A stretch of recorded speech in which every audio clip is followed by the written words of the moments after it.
Hello everybody and welcome to this painting video with myself, John. In this one we're going to be tackling the ridiculous, the meme-worthy, one of the most beloved tanks of all time, the TOG2.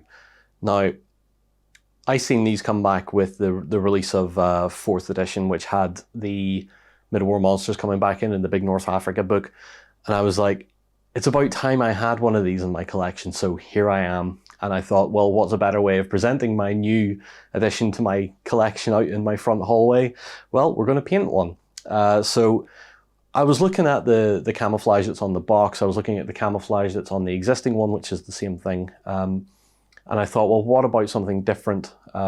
Something that's more traditional, but isn't seen just as much on the tabletop. And I was thinking and came out with the Mickey Mouse pattern.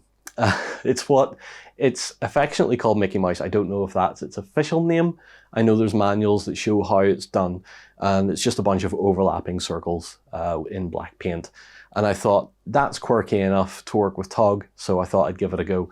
And I think we have an interesting vehicle on our hands. So without any further ado, let's take our little trip through the weirdness of TOG2 and get one painted. So as you can see here, we have our TOG2 ready for painting. The first two steps were priming in Chaos Black and then overspraying with Grey Sear. And I just like that. It doesn't add too much to the model, but it doesn't hurt just to have a go at a little bit of pre-shading here. So the first color we need to apply, we're going to be applying with an airbrush. And as I keep saying before, if you're intimidated by airbrushing, base coating is the way to go. So I have my airbrush here, and I have my first color in there, which is thinned down roughly 2 to 1. And the color we're going for is Vallejo Bronze Green. So we're going to give the whole tank a layer of that, as thin as we can really, maybe to try and maintain some of this pre-shading. But then after that we have a highlight layer as well. So let's just get started and make sure the airbrush is functioning properly. So I'm going to spray a little on the table.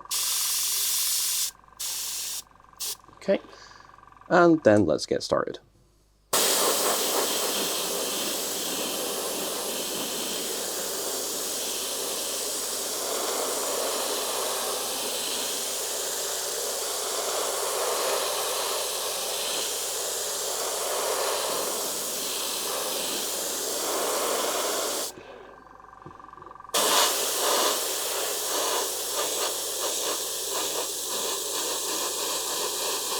So with the bronze green now down, we can have a look and see that it's quite dark at the minute.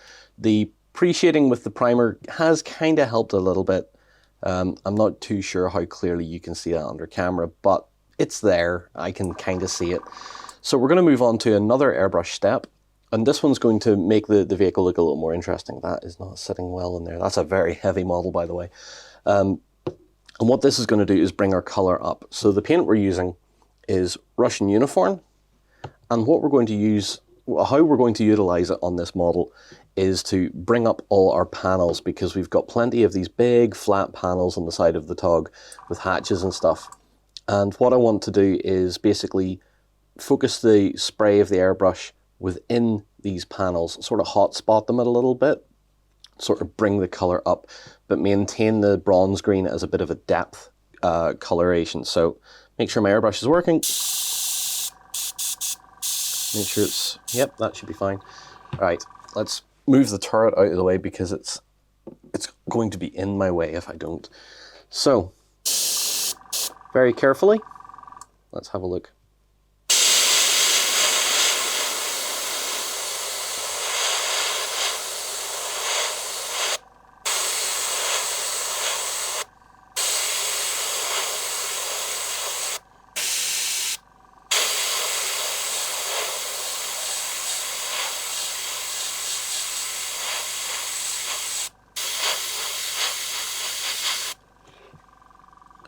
That's kind of what I'm aiming for there, is just that little bit of gradient that's bringing the dark green up into this sort of lighter green. So you got to make sure as well that sometimes the airbrush is going to clog. However, we're going to push on, we're going to clear the airbrush and sort the rest of this out off camera, then we can come back and show you how this actually looks on the whole vehicle. So with that now done, with all our panels hot spotted, that concludes any airbrush steps that we were going to be doing.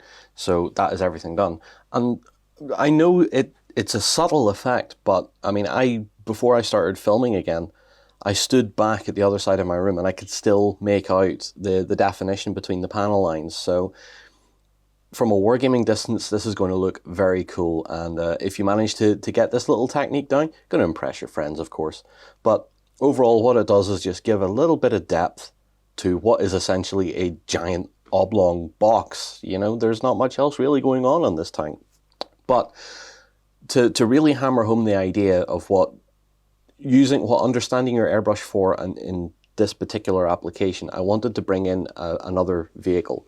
So I wanted to bring in my Mark IV, and this was painted, its base coats were done in the exact same way, hot spotting those panels, letting the rivets stay a little bit darker, and then putting a wash into the panel lines to really hammer home that look. And what you get is a really funky looking, really nicely shaded and toned looking vehicle, and it stands out so much more. So what I'd be saying to you guys is, if you're one of those people that are intimidated by airbrushes, priming, pre-shading, base coating, and if you feel like it, trying your hand at something like this. Even on a larger model, on a 40K scale vehicle, it's a great canvas to test out just a little bit more than just your basic base coating and stuff like that. So you can see how that looks on the Mark IV. I also like the fact that they're both the same scale and they're still ridiculous. These two tanks are absolutely great. They're two of my favorites now. My Mark IV is a particular favorite on in my collection. So back to the TOG. I need to move the Mark IV somewhere safe. Yeah, out of the way. Hopefully it won't fall. So with that done, it's time to work on camouflage. And as I said at the start of the video, how do you make something that is this bland, this void, like completely void of really intricate details like so many other tanks are, like the Mark IV I just showed you? How do you make something like that interesting? Well, I know that the existing example in Bovington has a really funky camouflage scheme. It's the camouflage scheme represented on the box art for the miniature as well. However, I don't want to do that. I want to do something called Mickey Mouse. Mickey Mouse is blotches of semicircles or circles that all overlap and create this really odd blotchy look, and I think it's so British I have to do it. So what I'm going to do now is bring in an acrylic paint pen. This is just a cheap one off Amazon. I think I've used these before in another tutorial. Very cheap off Amazon or eBay. And I'm going to draw out the shapes, so to try and explain how it works and what we're going to be doing. So for example, Mickey Mouse tends to focus on the top edges of a vehicle to try and break up this upper line. So what you want to be doing typically is, what I'm going to do is just draw a couple of semicircles, sort of like that. And then coming out from that, I'm going to do a couple more. And if you feel like it, you could just draw a full circle, but then take it over the top of the vehicle. This isn't an exact science either. I have seen plenty of diagrams and British manuals that show how this pattern is meant to work. So it's really just a case of having a go and seeing what you come up with. You can have these couple of major big circles in the middle of it and just sort of work your way out from there. Take another one there and go that way. And this is kind of how Mickey Mouse goes together. It's an unusual scheme that you don't see being used very often, particularly on miniatures. I don't think I've seen many. There's going to be people in the comments correcting me.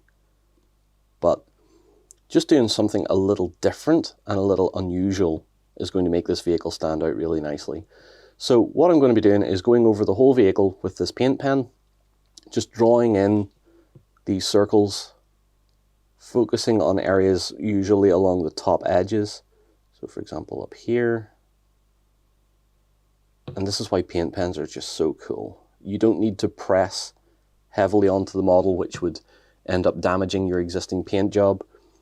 It's just a nice, easy little solution.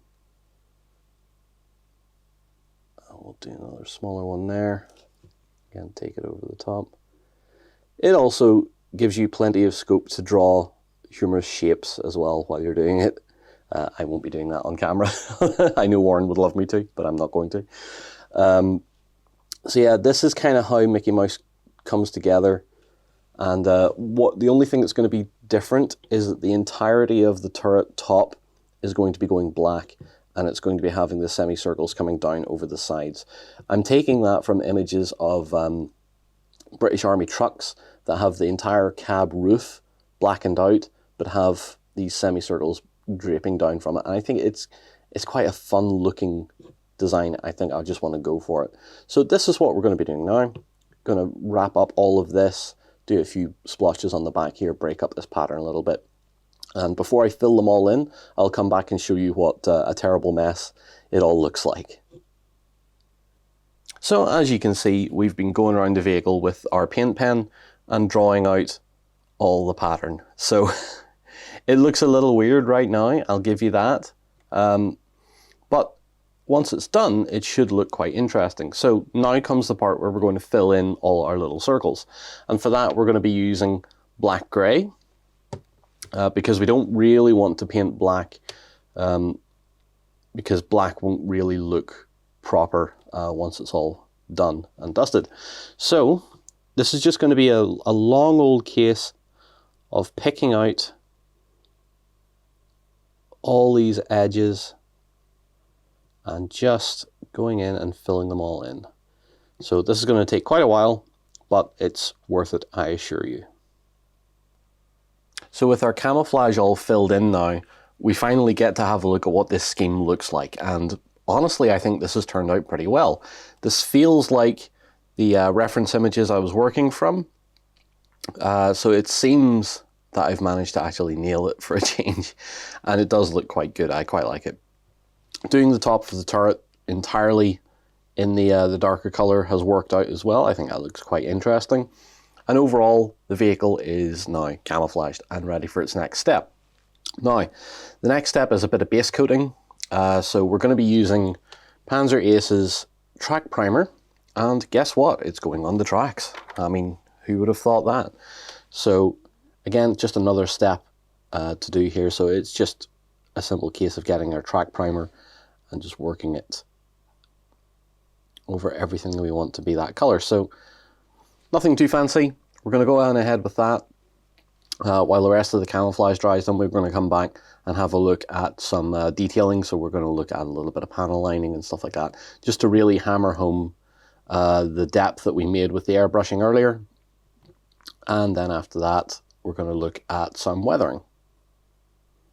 So with the tracks now painted, it's time to start some washes. And the first wash we're going to go with is Agrax Earthshade, and we're going to be using that to, pardon me, to do the panel lines. So we're going to select a brush here. I'm going to put this over in the palette so you can see it.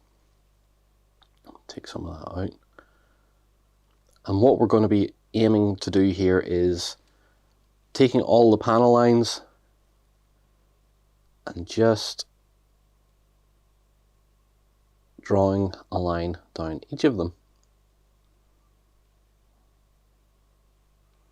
Sort of like that. We're going to do that along the bottom of the tracks as well. We're probably going to give the tracks a wash of Agrax as well.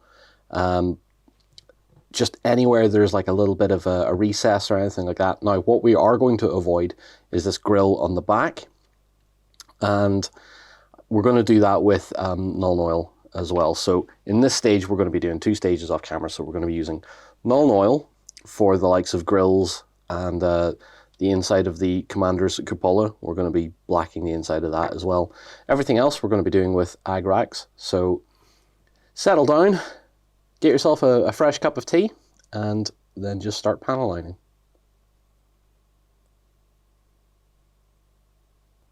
So with the Agrax Earthshade and the Nuln Oil down in all the places that we need it to be, we're starting to see this vehicle look like something now. So we have the tracks and all there, our panel lining and everything's done. It's all looking pretty tidy. And yeah, so we're now ready for our next step, which is going to be some paint chipping. And for our paint chipping, we're going to be using German camouflage black brown, as an Vallejo color, and we're going to be sponging it. So I have a little piece of sponge here. So just need to give this a bit of a shake. I'm going to put some onto my palette here. Now, if you've not done sponging before, at this scale it's pretty easy. You don't need to think about it too much. So I've put a bit of paint onto my sponge and sort of dab it around a bit until most of it has come back off. I'm going to take this part off for this as well. And because I don't want to weather the vehicle too heavily, I'm just going to pick out edges of plates and such and just touch the sponge to the edges like that. I think we're going to do maybe a little heavier down around the tracks and stuff down here, just to make it a bit more interesting looking down there. And what this does is begins our weathering process, and I always do love weathering a good vehicle, so just intensify a little bit. So again, not too much, maybe a little bit around these hatches here. So we're kind of going for something fairly subtle here, not too intense. What we can do as well is take a bit more paint off the sponge and just try and swipe it along a little bit, which adds sort of scratches and scrapes onto the vehicle as well. Again, just helps make it look a bit more interesting. Because you would think a vehicle this size, if it's going through hedges and stuff like that, it's going to take a little bit of a beating. So that looks pretty good. That's about all I want to do on that side. And again, just back to lightly applying the paint chipping a little heavier on certain areas here.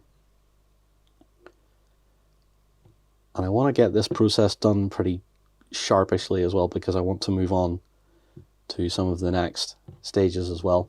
And what I'm going to do is just add some more on the back over these louvers.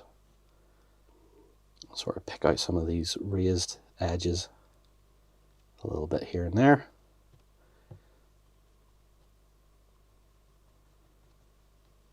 And a little bit heavier over the top. It's very easy to get carried away with sponging, so I always have to reel myself in sometimes because I start doing a little bit too much. But the main thing is to try and do it in similar places on both sides of the vehicle.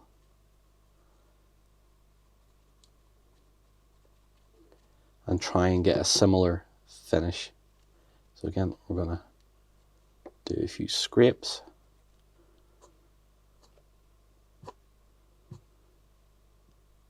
A little more than that.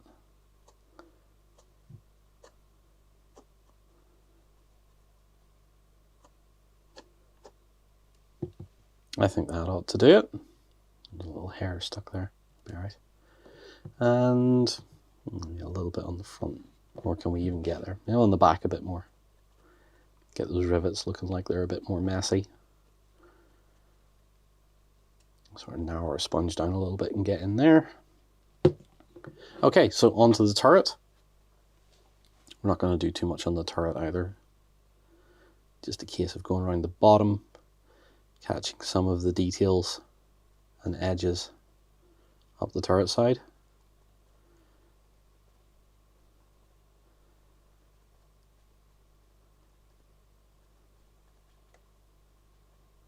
Again, not too much. This very dark brown won't show up that well on our camouflage, but because we've not gone black on the camouflage, it will show a little bit, but not too much.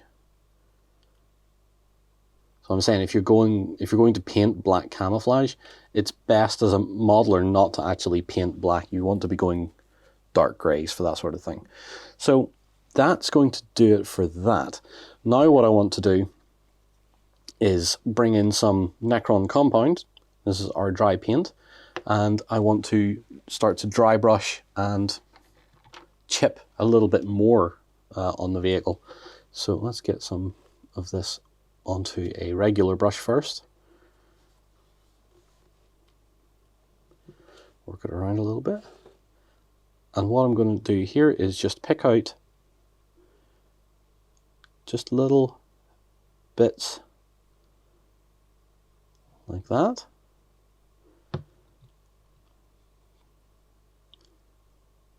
This process really doesn't take that long, and the effect is just great. Just adding that little bit of silver for some bare metal, and it just looks great. A little bit on the louvers as well.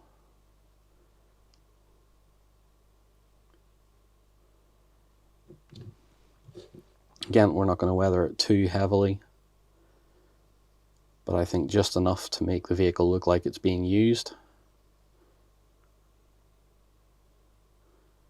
Try and focus in areas that are getting a little bit more regular contact, either from people climbing over the vehicle or just general wear and tear. You would imagine that these hatches, because they're the primary way in and out of the vehicle, might be a little bit heavier.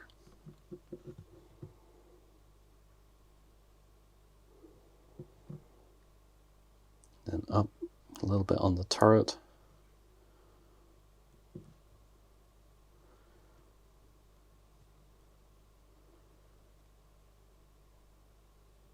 Try to keep a lot of this sort of detail work to the top edges as well. It just stands out a little bit more when it's on a tabletop. So with those chips all picked out, we're now going to take a little dry brush, and I'm going to see if this is going to work for me. I think it will. And what we're going to be doing for this is using it on the tracks. So we'll get these exposed or prominent cleats of the track all dry brushed up with the silver. Again, making it look like the vehicle is actually being used.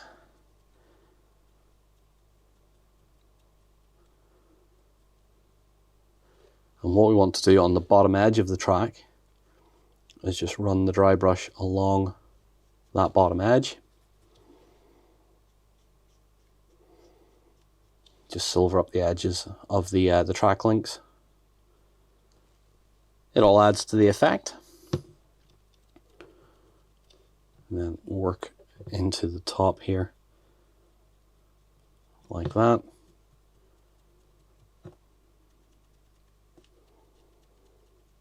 I think what I'm going to do is just start to,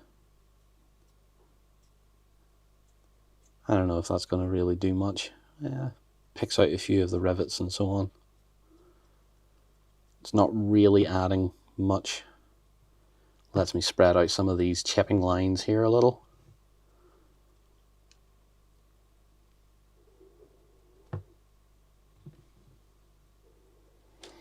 But I don't think it really needs much more than that. And what I'll do here as well is just quickly on the turret as well, just for a little bit of finer weathering, sort of just a little bit of wear and tear on the turret top. Again, not much. Alright, so our TOG is almost looking toggy enough to go in TOG. So what we need to do now is look at some pigments, and I don't have any pigments sitting in front of me, which is silly of me because usually I do. And what I need to try and figure out is what color I'm going to go. I'm probably going to go my good old faithful Europe Dust. This is from MIG. I don't even know if MIG still sells it or not. But if they don't, there's plenty of alternatives. I just like Europe Dust because it's a nice medium or a nice good dusty color. So what we're going to do with this is taking our brush that we've just used and cleaned and dried. We're going to start to apply pigment over the vehicle, focusing on our tracks.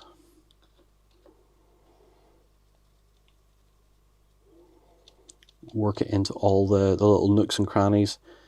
And what we can do as well is start to buff it up a little bit,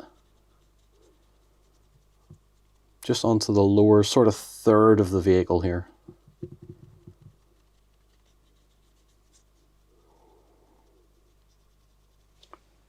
Something like that. So let's continue. Want to put it quite heavily onto the tracks as well, so work it in there and then let it, some of the dust spill over either side, because the return of the track is always going to be sloughing off mud and bits and bobs, so there's going to be dust there if it's driving in dry conditions. There'll always be a bit of a build-up going on there at the back. And I really got to learn to take turrets off vehicles. Anyway, let's work around the vehicle and apply this as heavy as we want into the areas that we need. So with the tank now suitably covered in pigment powder, we're now going to take a large or broad dry brush and we're going to dampen it. And once we've dampened the brush, we're then going to use it to remove some of the pigment. This time we're taking the turret off first because I should know better. So, so what I'm going to do is use the damp brush just to streak. Not in that way, guys. Calm yourselves. Work around the vehicle.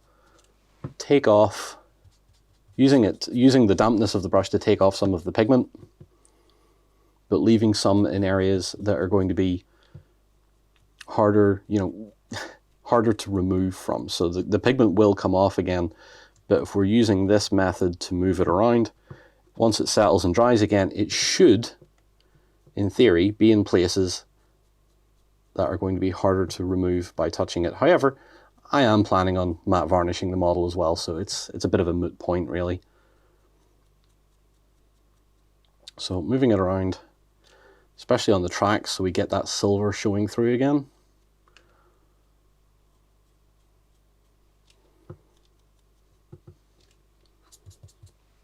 Just clean the brush off, and then we'll continue on the other side.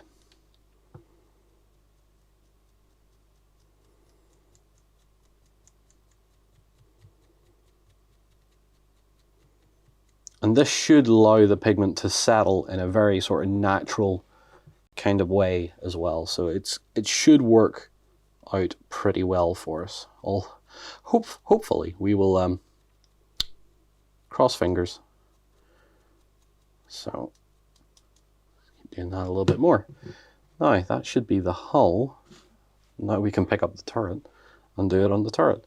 And you can see what I've done on the turret has gone quite heavy on the turret roof, because again, once it starts moving around, I want it to gather in places that make sense. I want it to gather like it's doing right now, sort of gathering into the seams and around the hatches and stuff.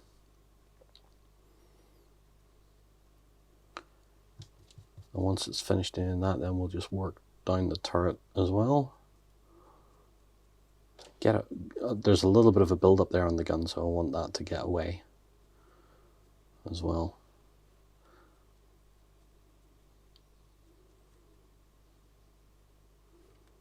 Now then, once this is dry, which it almost is already, which is great. Once it's dry, what I'm going to be doing is giving the model a coat of matte varnish. Once the matte varnish is dry, I will then be painting the commander. I'm going to do them off camera because I just wanted to focus on showing you the methods of doing the camouflage and doing the vehicle in a pretty simple way. So once that's done, the model will be finished, and then we can have a look at our completed piece. And here it is. Here is our TOG2 all finished. And as I said, I put a matte varnish down after the water had dried. I painted the commander, and I think we've ended up with a very charming looking paint scheme. Something that I think I'd like to see a lot more of. To be honest, I like the camouflage pattern a lot. And the mixture of not painting the camouflage black and then with the weathering over the top of it just adds a real nice sense of realism to the vehicle. And applying the pigments in that way and putting the matte varnish over it has given us a nicely worn but not too dusty looking vehicle, which is absolutely perfect. Well, exactly what I was looking for. So all in all, I hope you guys have learned that paint pens are not just for camouflage. He says, you know, but they're good for marking out patterns that are a bit more intricate. You could have done it with a pencil, you could have done it with a regular pen. The problem is that the ink would reactivate once you start putting paint over the top of it. The paint pens are waterproof once they're dry, so you're able to paint over the top of them without any great issue. What I like most about something as ridiculous as the TOG is that because there's only one left in existence, you can really just do whatever you want with it. This could serve in any armored regiment that you want. It's just a real fun looking vehicle. And I know there's a lot of people that look at mid-war monsters and think, oh, why would you do that? It's a bit too fantastical. And it's like, well, most of these vehicles were either prototyped or trialed, really. The TOG went through a lot of trials. The other mid-war monsters like the Tiger P obviously became the Ferdinand and the Elephant. But one Tiger P did actually serve as a command tank for a Panzerjäger battalion. So these vehicles were, this one, the TOG, the Tiger P, and the M6, the American M6, all got about as close as they were going to get to actual combat, really. So I don't see them as fantastical as, say, putting Mouse into the game or putting E100 into the game. A lot of these vehicles did actually go through a lot of trials and a lot of design changes and whatnot. TOG in particular is really just an eccentric British design that had a lot of good intentions behind it, but just wasn't being built with the current war in consideration, really. We were looking at a war of maneuver, and TOG was looking at, you know, was looking back 20 years saying, you know, this is the way we think we're going to fight. And it had a lot of innovative ideas behind it. The fact they were considering 17-pounder with it, it had a big petrol electric or a big diesel electric drive, similar to Tiger P and Ferdinand, but this one seemed to be a bit more reliable than the German design. You can argue that in the comments if you want. However, I think we have a very charming looking vehicle and one that will certainly stand out on the tabletop and just really look the part in your British forces. So, as always, guys, thank you so much for watching. I hope you've enjoyed it, and I hope you've taken away a couple of little pointers here and there. Hopefully that Mickey Mouse pattern is something you want to try out yourself. Anyway, until next time, take care, stay safe, and I'll see you again soon.